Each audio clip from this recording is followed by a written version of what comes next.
Faraz Shaukat Ali. Hello there, good evening and welcome to another edition of Newsline. Of course, your usual host Faraz Shaukat Ali is out for the day. I'm Charlene Benedict and I will be sitting in for him. Of course, we're starting this program following some very sad news coming in from Nuwara, where a bus carrying school students from Colombo has met with an accident. 7 people have been killed in that accident. Of course, our hearts go out to all the parents who are at home. And we urge you to stay with News First as we bring you more details from the scene as and when it happens. But to all our viewers out there, getting to the show that has been planned for today on Newsline. Joining us on this show is our guest for this evening, Sankitha Gunaratne, no stranger to the show. She is the Deputy Executive Director of Transparency International Sri Lanka. A very good evening, Sankitha, and welcome to the show. Good evening, Shah. Sankitha, we've been speaking about this regulation of election expenditure bill. It's still a bill. The Speaker hasn't signed it, so it's still a bill. There has been much discussion around this, and it's to me, at least, as a Sri Lankan citizen, it's kind of weird because, well, Parliament of Sri Lanka, or politicians in Sri Lanka, don't like things that restrict them. They want, unfettered immunity, unfettered powers. They don't like accountability. So when I saw this election expenditure, campaign financing, an act to manage campaign financing, when I saw this act, I was like, wait. Are they really going to regulate themselves? Are they really going to, create some sort of a system where they can't spend as much as they want for their election campaigns? So, to me, it was too good to be true. What were your feelings when talk of this bill initially came out? Yes, so a campaign finance bill, Charlene, has been debated and discussed in Sri Lanka and has been in the works for 4 or 5 years. So it's not new to the debate, but certainly the fact that it has suddenly surfaced and was placed on the order paper, first gazetted, then placed on the order paper of Parliament, does raise some questions. Now, across the world, a challenge about regulating election campaign finances is exactly what you said, which is, would politicians bring in a law that curtails their own liberties, freedom. However, we don't know exactly why this is happening. There are 2 possible reasons I can think of. One is, of course, what is part of the national debate right now, a conversation right now, which is whether this bill has been floated to postpone the local government elections. Now, that is a fair question to ask, I think, because we are seeing that there are so many different factors at play in that equation, and whether this is also being used as a tool for that, we don't know. But we saw the Election Commission come out today and say that the introduction or the activation or enactment of this law doesn't have to necessarily lead to a delay of the local government elections. And as an election observer organization, along with the other election observer organizations, we put out a statement recently stating that the introduction of this bill should not act as a reason to delay the local government elections. Having said that, another possible reason is the role that the IMF plays within this entire equation. We know that Sri Lanka is currently negotiating with its creditors, and also that the IMF in its initial statement stated that we need to get our anti-corruption legal framework in order, and having an election campaign financing law, I think, is a key part of any anti-corruption framework. So there might be that factor at play here as well, but of course we are all surmising. So, Sankitha, it's very unlikely that a politician or any responsible official in Sri Lanka would come and say, look, this is the exact reason. You refer to the IMF argument. I haven't heard that being floated too much, because everybody is just worried about the election, postponing the election, and so on and so forth. But as important as it is to have a framework, what we usually see in Sri Lanka is, for example, Sri Lanka has a very good bribery act, where even any form of gratification to a public official is considered a bribe. For example, even a mere hamper sent for Christmas could be considered a bribe. But you and I both know that these things continue to happen, despite it being illegal, despite it being against the Bribery Act, and despite the Bribery Commission and other law enforcement agencies in Sri Lanka being duty-bound to take actions against that. So will this campaign financing bill too be just another piece of legislation? Now, there are several facets to this question, but I agree with you. In Sri Lanka, law enforcement has been woefully inadequate to deal with the kind of excesses and illegalities that occur. Especially in the corruption sphere, we have recognized that the lack of adequate law enforcement is one of the biggest issues in the country. So, coming to the campaign financing law, that is the regulation of election expenditure law that was taken up for the second reading and passed yesterday, the same problem persists. Now, if you look at any campaign finance regulation, it's better not to have a law. When you come down to brass tacks, it's better not to have a law than to have a law that is not being enforced. So serious attention needs to be paid to the issue of law enforcement.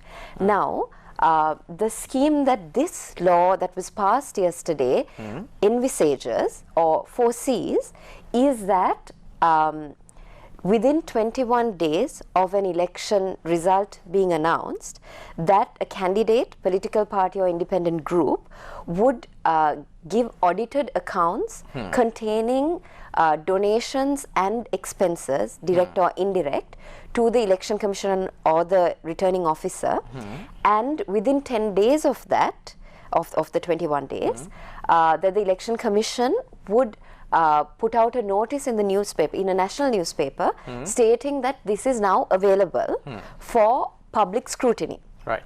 And then upon a payment of a fee to be specified, the public can go and take a look at these accounts. Now, how effective a system is that? Right. Now, contrast that with the kind of system we could have had, which is to require these things, these audited accounts, to be digitally submitted to the election commission or some central authority, and for it to be made immediately publicly available for scrutiny. On a website.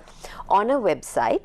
And in addition to that, now when you look at declaration, it needs to be made to the regulatory authority as well as to the public.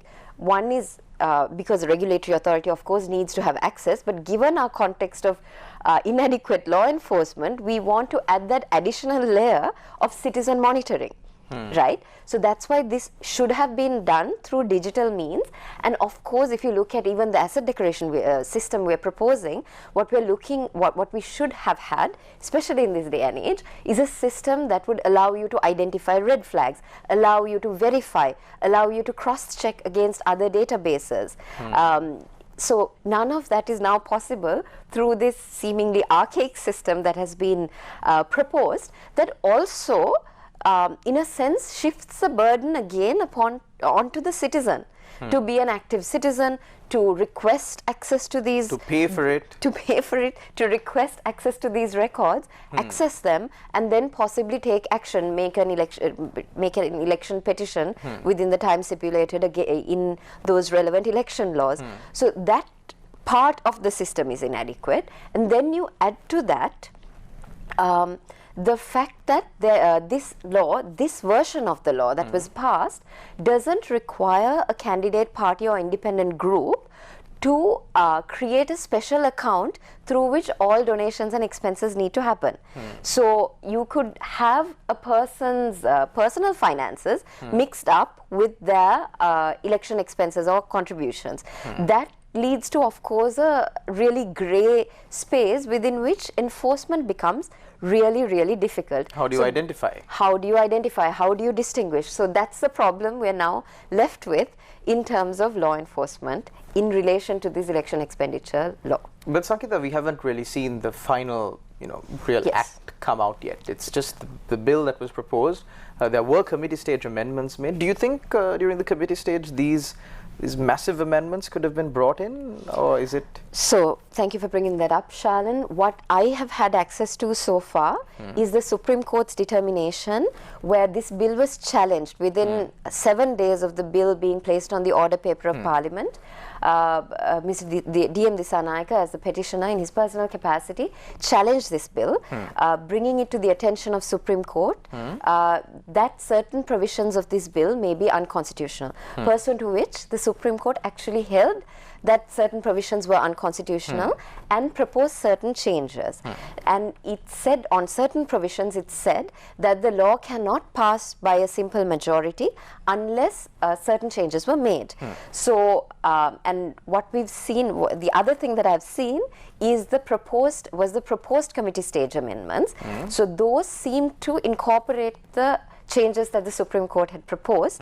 So I'm now speaking from that context, assuming that the Parliament actually paid attention to the proposals.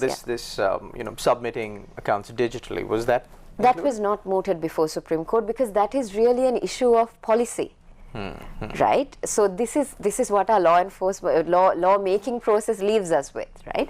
If a law is being debated or discussed in the public sphere for a long time, then you have space to make policy-based changes, to consult with government or the ministry. So was there any consultation? So by the Election Commission for several years, there was a previous draft that was around since 2009, early 2019 or late 2018, that was opened up to civil society, that was debated, discussed, but the version that was placed, gazetted and placed on the order paper of Parliament was starkly different from that original draft.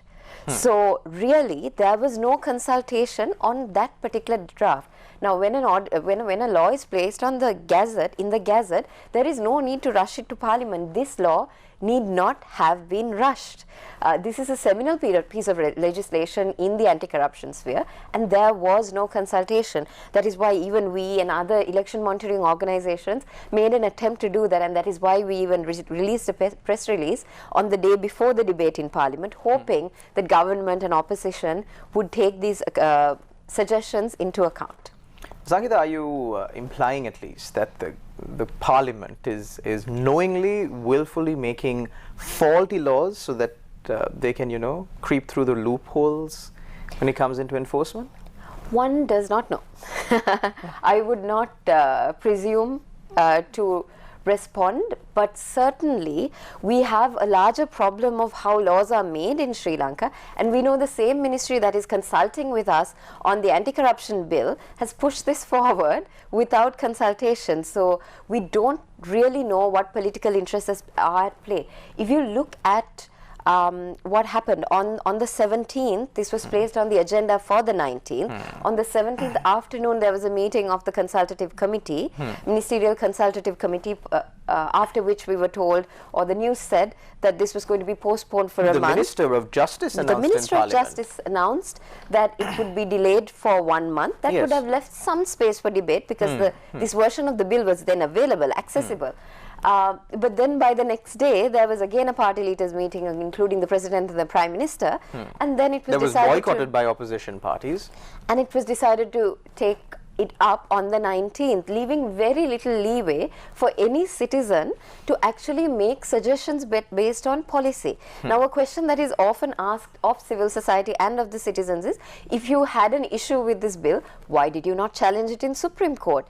Now, that is a loaded question and a loaded response to have, because when you go to Supreme Court, you have to argue the case based on whether the bill or the provisions of the bill are constitutional or not, not on the basis of policy, like on the issue of whether this should be digitally monitored, right? So it leaves you in this very narrow space. And secondly, you are assuming that petitioners and citizens and civil society have access to unrestricted lawyers and financiers and time to be able to go to court within 14 days. So again, it shifts this burden onto the citizen when you could have had an open law-making process. Now, we know under the Right to Information law as well, it defines information as including draft laws, which means that by policy, I mean, it's showing us that citizens should have access to draft laws and be able to contribute to that. Why are our lawmakers keeping us out of the loop? This is, and knowing full well that there have been people who have been working on this for years on end, and at the last moment the process is subverted. So, Sankita, as an individual, are you at all happy with this piece of legislation? Because you've been campaigning for this, your organization has been campaigning for this for the longest amount of time, and some of the ideas that were put out in Parliament, or the statements made in Parliament, especially by government members in Parliament, was that, look here, you all have been asking for campaign financing regulations, here it is. Here we've brought it. Why are you complaining now? So, are you content? I think that's a fair question to ask, and I think having having election campaign financing regulation is really important. But you have to look at why we need to have election campaign financing regulation. The first issue is that in an election, if people are able to make unfettered donations, then there is an ability for those people, once a candidate is elected or a party comes into power, to influence policy making, decision making by those that they donated to. So that issue needs to be regulated. Secondly, in terms of campaign expenses, why regulate campaign expenses? The first issue is that you need to create a level playing field among the rich candidates and the rich parties and new entrants to politics, people who are underrepresented, women who have less access to finances. So creating that equality between small parties, larger parties is an important part of campaign financing regulation. Then in terms of regulating expenses, of course, the big issue that Sri Lanka always has been focusing on is that spending on election campaigns is excessive in Sri Lanka. So that is also one of the things that should be regulated. And into all of this, to be able to regulate all of this, we need to have disclosure, right?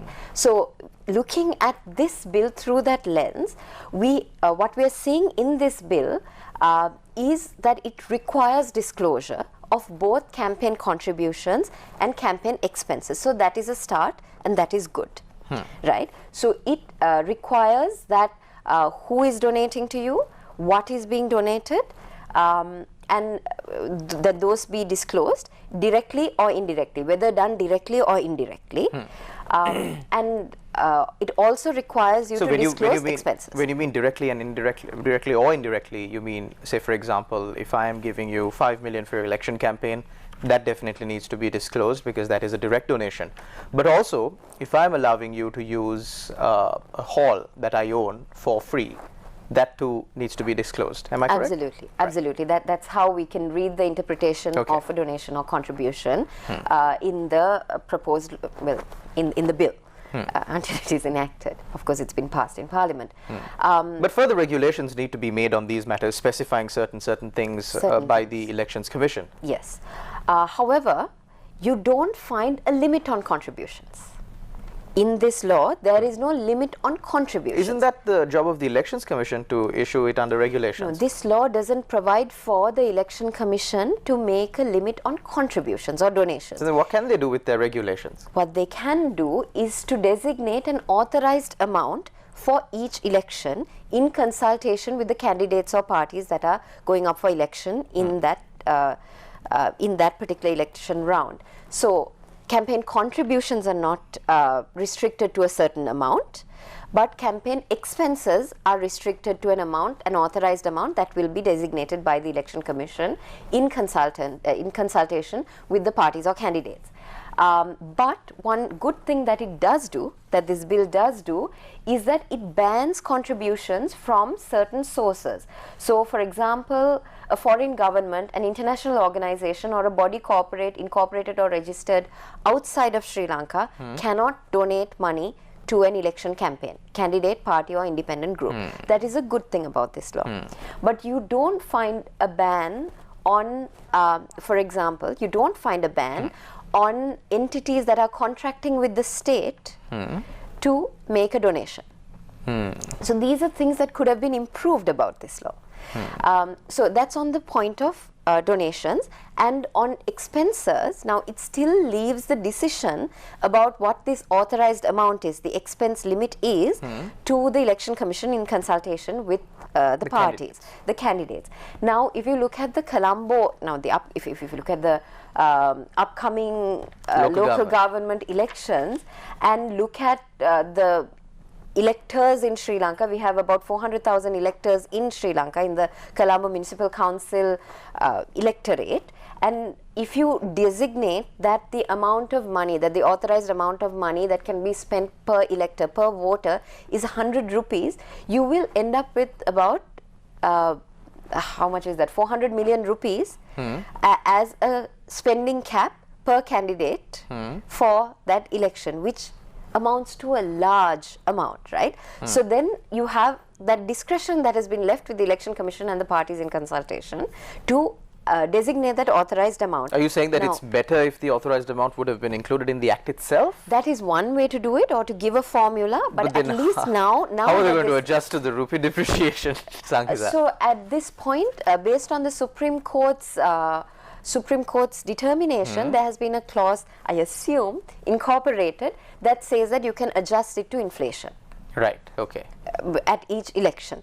So that has been provided for, but what the point I was trying to make, Shalan, was that even that decision, ideally the information about how that decision is arrived at needs to be made public and should be done through a transparent process, because having an election campaign financing law that has an excessively high limit is like, it's going to be like having no limit at all, and it will still remove the option of new entrants, people who are underrepresented women, from entering elections, because they can't compete against the big money. Well, Sankita, I mean, you got your work cut out for you. Just because the act has come now doesn't mean that you can celebrate or even rest. As a member of the civil society, and of course as a member of the general public also, it is important for us to hold our politicians accountable. I think we're all suffering the consequences of not holding them accountable for the past 7 decades or even more. And we definitely do not want this to roll over into future generations. We're all looking for a way out of this economic crisis. We're looking for a brand new start here in Sri Lanka, and laws like this, of course, will help us, at least to a certain degree, to hold our politicians accountable. Thank you very much, Sankita, for coming on this show. A special thanks to you, of course, for sacrificing your time with a very good friend of yours who's come down from overseas just to educate the general public, of course, on these matters. And we hope and pray that you'd come on our show again, because these matters will not be put to rest just because a simple law has been passed. There is more that needs to be done, and we, as the general public, and of course as a responsible media organization, will push for what is best in the public interest. Thank you very much to all our viewers out there for tuning in. Once again, from the Newsline team, we will see you again, same time, same place on Monday. Until we meet again, take care and God bless.